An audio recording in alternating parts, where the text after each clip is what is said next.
আজ মির্জা আব্বাসের বাড়িতে সেনাবাহিনীর অভিযানে 2 ট্রাক অস্ত্র এবং 5 বস্তা টাকা উদ্ধার হয়। দর্শক দেখতে পাচ্ছেন অভিযানে বস্তা বস্তা টাকা এবং অস্ত্র উদ্ধার করছে এই মির্জা আব্বাসের বাসায় লুকিয়েছিল এই সব। জাতীয় সংসদ নির্বাচনকে সামনে রেখে এলাকায় এদিকে আজ বিএনপি নেতা মির্জা আব্বাসের বাসায় সেনাবাহিনী অভিযান চালায়, বস্তা বস্তা টাকা, অসংখ্য অস্ত্র জব্দ করে মির্জা আব্বাসকেও গ্রেপ্তার করেছে। গ্রেপ্তার বিএনপির স্থায়ী কমিটির সদস্য মির্জা আব্বাসের 5 দিনের রিমান্ড মঞ্জুর করেছেন আদালত। আজকে 3টা থেকে ওরা এই বাসায় অবস্থান করছিল, তারপরে আমার একটা স্টাফকে তুলে নিয়ে গেছে। তারপর আজকে ওরা আবার আরেকটা বাড়ি আছে, সেই বাড়িতে ওরা হামলা করেছে। দর্শক এখানে দেখতে পাচ্ছেন মির্জা আব্বাসকে গ্রেপ্তার করে নিয়ে যাচ্ছে এবং পুলিশ সেনাবাহিনী চারদিকে তাকে ঘেরাও করে। প্রয়োজনে ভবিষ্যতেও এ ধরনের অভিযান অব্যাহত থাকবে।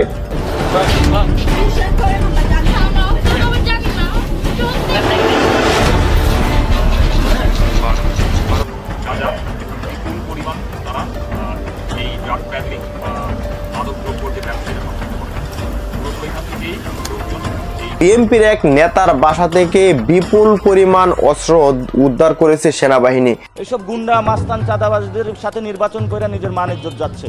হাতে হলো চাঁদাবাজির লাঠি, আপনি এটা নামাইবেন কিভাবে? এই জন্য তো সে অ্যাটাক করে। এখন নমিনেশন দিছে সন্ত্রাসী, হাতে হলো অস্ত্র, ওর হাতে আপনি কলম তুলে দিবেন কিভাবে? আগামী 12 তারিখের নির্বাচনকে কেন্দ্র করে সারা দেশেই সেনাবাহিনী অভিযান চালাচ্ছে। এই অভিযানের মধ্যে আজকে মির্জা আব্বাস কঠিনভাবে বিপদের মুখে পড়ে। মির্জা আব্বাসকে নিয়ে সারা দেশের জনগণ আলোচনা সমালোচনা করছিল। মির্জা আব্বাসের বিভিন্ন কর্মকাণ্ডের জন্য তিনি প্রকাশ্যে অনেকভাবে বিপদে পড়েন। আজকে দেখতে পারি তার বাসায় অনেক কিছু জব্দ হয়। দর্শক শ্রোতা, আপনারা জানেন বিএনপির অনেক নেতাকর্মীদের বাসা থেকে অনেক অস্ত্র উদ্ধার করে সেনাবাহিনী। অন্যদিকে সারা দেশের মধ্যে যে একটা অস্থিতিশীল পরিবেশ হচ্ছে, এই বিষয়টাকে নিয়েও অনেকে বিএনপিকে দোষারোপ করে বা জামাতকেও দোষারোপ করে। সবকিছু দেখতে পারবেন এই একটি ভিডিওতে। র্যাবের মধ্যরাতের অভিযানে বিএনপি কর্মীর বাড়ি থেকে 11টি বন্দুক ও বিপুল পরিমাণ অস্ত্রভান্ডার উদ্ধার করেছে র্যাব। গতরাত 3টা থেকে চট্টগ্রামের রাউজানের নোয়াপাড়া এলাকার ওই বাড়িটি ঘেরাও করে অভিযান চালায় র্যাব সদস্যরা। এ সময় বাড়ির আঙ্গিনা, আলমারি ও পুকুর পাড় থেকে 11টি বন্দুক, 27টি দেশি অস্ত্র, 8টি ক্রিকেট স্ট্যাম্প ও 15টি কার্তুজ, গাঁজা ও বিদেশি মদ উদ্ধার করা হয়। বাড়িটি বিএনপি কর্মী মোহাম্মদ কামালের। তিনি সাবেক ইউনিয়ন পরিষদ চেয়ারম্যান খায়েজ আহমেদের ছেলে এবং পদ স্থগিত হওয়া বিএনপির কেন্দ্রীয় ভাইস চেয়ারম্যান গিয়াস উদ্দিন কাদের চৌধুরীর ঘনিষ্ঠ অনুসারী। অভিযানে কামাল সহ তার চাচাতো ভাই সোহেল ও পরিবারের এক কিশোর সদস্যকে গ্রেপ্তার করা হয়েছে। বিগত 1 বছরের বেশি সময় যাবৎ রাউজান এলাকাটা বেশ সংঘাতপূর্ণ ছিল। এর ভিত্তিতে আমরা রাউজানে প্রায়শই অভিযান পরিচালনা করেছি। তবে আজকে বেশি সংখ্যক অস্ত্র এবং অন্যান্য দেশীয় ছুরি, চাকু, রামদা এই ধরনের জিনিসপত্র আমরা ধরতে পেরেছি। আইনশৃঙ্খলা বাহিনীর সূত্র জানায়, গ্রেপ্তার কামালের বিরুদ্ধে মারামারি ও চাঁদাবাজির 3টি মামলা রয়েছে।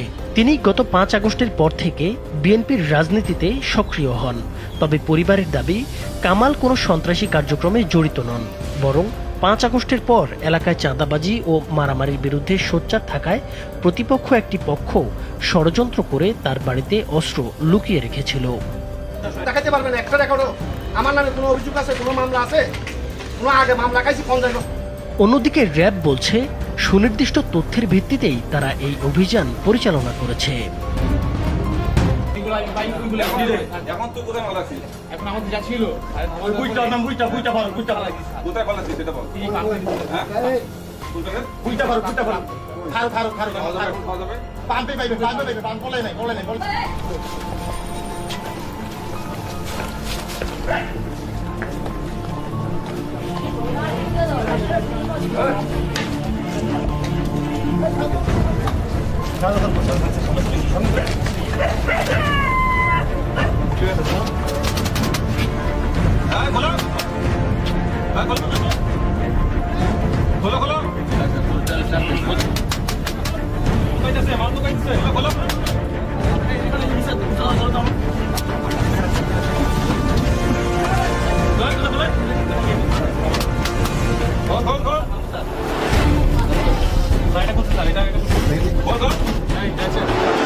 এই অস্ত্র কোথায় চালাইবো?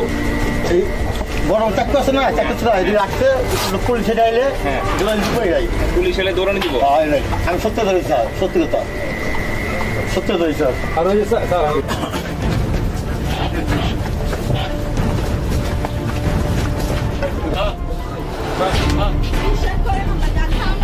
এইসব গুন্ডা মাস্তান চাঁদাবাজদের সাথে নির্বাচন করে নিজের মান ইজ্জত যাচ্ছে।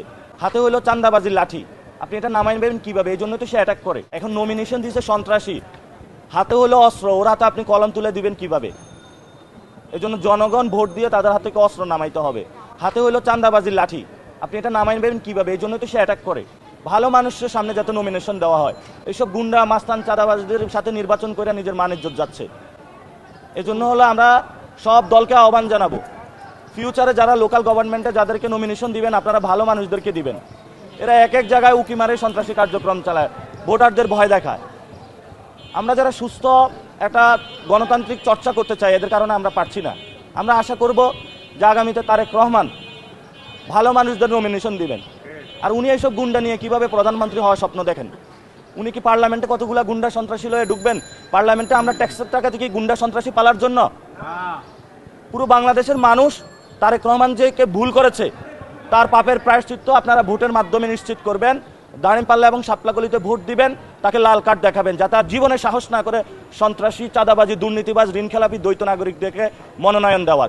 এই সাহস যাতে জীবনে আর না করে, এবং তাকে বিশ্রাম নেওয়া উচিত। তার খালেদা জিয়া মা জিয়াউর রহমান যেভাবে পলিটিক্স করেছে, এটা আবার একটু ইতিহাসগুলো পড়া প্রয়োজন। মির্জা আব্বাস সাহেব ফরেন খায় আর তার কর্মীদেরকে বাংলা দেয়, এই ধরনের বৈষম্য আর চলবে না বললেন এনসিপির মুখ্য সমন্বয়ক নাসির উদ্দিন পাটোয়ারি। উনি ফরেন খায়, কর্মীদেরকে বাংলা দেয় কেন? কর্মীদেরকে ফরেন দিবে, আর ফরেন না দিলে আমরা বলবো যে এসব ঢাকা আটে চলবে না। তিনি দাবি করেন নির্বাচন আসলে এই মির্জা আব্বাস সাহেব তার নেতাকর্মীদের মাঝে অস্ত্র সরবরাহ করে দেয়, অস্ত্র তুলে দেয় হাতের মধ্যে এবং মাদক তুলে দেয় হাতের মধ্যে। তারা মাদক খেয়ে অস্ত্রের অপব্যবহার করে, এই ধরনের অভিযোগগুলো তিনি করছেন। এছাড়াও তিনি তার প্রত্যেকটি বক্তব্যের মধ্যে দিনের পর দিন বলেই যাচ্ছে মির্জা আব্বাস সাহেব চাঁদাবাজদের গডফাদার, সন্ত্রাসীদের গডফাদার, মাদক সম্রাট। কত ধরনের অভিযোগ তার বিরুদ্ধে তিনি দিচ্ছেন, যে একজন মানুষ ঢাকা শহরের মধ্যে এসেই একটা ব্যাংকের মালিক হইল কেমনে? ঢাকা ব্যাংকের মতো একটা ব্যাংকের মালিক, সে আবার নাকি ঢাকা হসপিটাল থেকে চাঁদাও তুলে। এই নাসির উদ্দিন পাটোয়ারি বয়সে মির্জা আব্বাস সাহেবের ছেলের বয়সী হবে। তো তার বিরুদ্ধে একের পর এক অভিযোগগুলো জনসম্মুখে এইভাবে তুলে ধরছেন। এই জন্য আবার কিছু মানুষ তাকে সমর্থন করছেন যে নাসির উদ্দিন পাটোয়ারি সত্য কথা বলতে পারে, অনেক সাহসী একজন মানুষ। এই ঢাকা ৮ আসন একটা কমেডি স্টেজে পরিণত হয়েছে। বাংলাদেশে মনে হয় আর কোনো আসন নাই, আর কোনো খবরও কিন্তু আসে না, শুধু ৮ আসনের খবর প্রতিদিন হয়। কারণ এটা খুব সুন্দর একটি জায়গার মধ্যে আছে। ৮ আসনটা মনে করেন অনেক মানুষজন থাকে, অনেক সাংবাদিক থাকে, অনেক কন্টেন্ট ক্রিয়েটর থাকে, যার কারণে খুব দ্রুত এগুলো প্রকাশ হয়। বা সবচাইতে বেশি ঝামেলা মনে হয় ৮ আসনেই হচ্ছে। এখানে কথার যুদ্ধ হচ্ছে, একজন আরেকজনকে কথা বলে শেষ করে দিচ্ছে। মির্জা আব্বাস সাহেব এখন পর্যন্ত ধৈর্য ধরে আছেন, তিনি ওইভাবে নাসির উদ্দিন পাটোয়ারিকে কিছু বলেন নাই। তিনি শুধু বলে বাচ্চা পোলাপান, এরা তো অপপ্রচার করতে গিয়ে আমার আরো প্রচার করে ফেলছে, এই জন্য ধন্যবাদ জানাতেন একটা সময়। আবার বলছে নির্বাচনটা শুধু যেতে দেন, এরপরে এরা কথা বলার জায়গাটুকু পাবে না। এই ধরনের কথাও মির্জা আব্বাস সাহেব বলছে। নির্বাচন চলে গেলে এই সমস্ত কথাবার্তা বলার সুযোগ পাবেন না, আপনারা জায়গা থাকবে না, কোথায় বলবেন? তো তার এই কথা শুনে মানুষ মনে করতেছে যে নাসির উদ্দিন পাটোয়ারি আজকে এত কথা বলছে, মির্জা আব্বাস সাহেব যদি নির্বাচিত হয়ে যায় তাহলে পাটোয়ারির কি হবে? এটা কিন্তু পাটোয়ারিও খুব ভালো করে জানে যে আমি যদি আজ নির্বাচিত হইতে না পারি তাহলে আমার অবস্থাটা কি হবে। বা বিএনপি, তোমার প্রশ্ন উত্তর দেওয়া বাধ্য নই। আমি বলছি যে বিএনপি ক্ষমতা নাই, ক্ষমতা আছে অন্য দল, ক্ষমতায় আছে এনসিপি, ক্ষমতায় আছে জামাত, বিএনপি। আওয়ামী লীগের সময় যেভাবে নির্বাচন অনুষ্ঠিত হয়েছে, অনেকটা বিএনপি কিন্তু সেইভাবে নির্বাচিত হতে চাচ্ছে, এমনটাই কিন্তু বলছেন আসিফ মাহমুদ। ক্ষমতা হলো অন্য দল, আওয়ামী লীগের কিভাবে কিভাবে পাবো কোন সংবাদ দেবে ভাই? অনেকটাই কিন্তু বলছে যে আসিফ মাহমুদ বিএনপি পাওয়ার আছে এই বিষয়ে আপনার মতামত প্রশ্ন করতেছে কেন ভাই? তুমি কি স্পাইং করতেছো নাকি? অনেকটাই কিন্তু বলছে বিএনপি ক্ষমতা আছে নাকি? আমার প্রশ্ন, তোমার প্রশ্ন উত্তর দেওয়া বাধ্য নই। আমি বলছি যে বিএনপি ক্ষমতা নাই, ক্ষমতা আছে অন্য দল, ক্ষমতায় আছে এনসিপি, ক্ষমতায় আছে জামাত, বিএনপি। যারা সংশয় প্রকাশ করছে তারা কি কারণে করছে আমি জানি না, তবে ভিন্ন কারণে আমি সংশয় প্রকাশ করছি। একটা ভিন্নতর কারণ আছে, সেটা হলো কিছুদিন আগে একজন রাষ্ট্রের একজন হত্যাকর্তা ব্যক্তি তিনি বলেছেন কিছু নতুন লোককে সংসদে আনতে হবে। এই কথা বলার নিজে আসতে হয় অবিশ্বাস্যভাবে তারেক জিয়া নিজেই এবার জামাতের বিজয়ের আভাস দিচ্ছেন। এই তারেক ছেলেটার হাত ধরেই বিএনপির পতন অনিবার্য। আমরা চোখের সামনে দেখতে পাচ্ছি যে বিএনপি ধ্বংস হয়ে যাচ্ছে, তারেক বিএনপিকে ডুবাচ্ছেন। দর্শক, একটা অবাক করা ঘটনা ঘটে গিয়েছে। তারেক মিথ্যুক, তারেক গুজববাজ। তারেক জিয়া ছেলেটা পত্রিকা পড়ে নাই, খোঁজ খবর রাখেন না, পড়াশোনা হয় নাই, বাবা মার কথা শুনেন নাই বলে ইন্টার পাস করে বসে আছেন। যদি বিশ্ববিদ্যালয় ভর্তি পরীক্ষা দিয়ে কোন রকম চান্স পাওয়া লাগতো বর্তমান জমানার মতো, একটা সময় আছে যে ভর্তি হলেই হতো ছিল, তাহলে সাধারণ জ্ঞান হতো। বাংলাদেশে কয়টা জেলা, কয়টা বিভাগ, কয়টা ইপিজেড, কোন জায়গায় কত সালে ইপিজেড প্রতিষ্ঠিত হয়েছে, এইসব জ্ঞান থাকতো। এবং বিশ্ববিদ্যালয় ভর্তি পরীক্ষা দিতে হলে কিংবা কোনো কম্পিটিটিভ এক্সামে পার্টিসিপেট করতে হলে সাধারণ জ্ঞান পড়তে হয়। এই তারেক জিয়ার সাধারণ জ্ঞান নাই। এই জানেন না কোন অঞ্চলে কোন শস্যের জন্য বিখ্যাত, এটাও পড়তে হয়। তা বাবা মার কথা শুনেন নাই, পড়াশোনা হয় নাই, এগুলো জানেন না। এই ছেলেটা বিএনপিকে ডুবাচ্ছেন, বিএনপি ধ্বংস অনিবার্য। দর্শক, কুমিল্লায় ইপিজেড প্রতিষ্ঠিত হয়েছে 2000 সালে, এটা জানে না, বলে যে কুমিল্লা ইপিজেড করবে। ইপিজেড কি? Export processing zone. এটা কি জানেন? ফিশিং লিংক মানে কি? মাছ ধরার নৌকা না অন্য কিছু, এটাও তো মনে হয় জানেন না। মনে করবে যে লিংক মানে খাল, এটাও হতে পারে, হোয়াটএভার। বাংলাদেশে কয়টা চিনি কল, কোথায় কি আছে, এটাও কিন্তু বিশ্ববিদ্যালয়ে ভর্তি পরীক্ষা দিতে হলে মুখস্থ করতে হয়। আমরা একসময় বিশ্ববিদ্যালয়ে ভর্তি কোচিং করাতাম, জানি। এটাও জানেন না। যশোরে নাকি চিনি কল ছিল, বন্ধ হয়ে গিয়েছে, এটা নাকি চালু করবেন। কোন আজব জমানায় বাস করছি। এখন আবার ফরিদপুরে যে বলছেন, এই ফরিদপুরে নাকি প্রচুর কি চাষ হয়, জনগণ বলে যে না, হয় না। এখন হা করে তাকিয়ে আছে। আমিরে জামাতের এক্স অ্যাকাউন্ট হ্যাক হয়েছে, এখন হ্যাক হয়েছে না ফেক হয়েছে না ফেক হয়েছে না হেক হয়েছে বলতে পারেন না। এই টার্মিনোলজিটাও জানেন না। ইনি এসছেন বাংলাদেশের প্রধানমন্ত্রী হতে। এরকম তারেক জিয়া কিয়ামতের আলামত। কারণ মূর্খ লোকজন যখন সমাজের নেতৃত্বে আসতে চাইবে, ওটা কিন্তু কিয়ামতের একটা আলামত। অতএব তারেক জিয়া যদি বাংলাদেশের প্রধানমন্ত্রী হয়, বাংলাদেশের জন্য সেটা হবে একটা কিয়ামতের আলামত। ভোটের আগে জনগণ সিদ্ধান্ত নেবেন। দর্শক, এই তারেক জিয়া এখন বলছেন, খবর পাচ্ছি যারা গুপ্ত বলে পরিচিত তারা ভুয়া সিল ব্যালট ছাপাচ্ছে। তারেক রহমান এটা বরিশালে বলেছেন। প্রথম কথা হচ্ছে, খবর পাচ্ছেন কোথা থেকে? স্বপ্নে। পেপার পত্রিকা পড়েন না।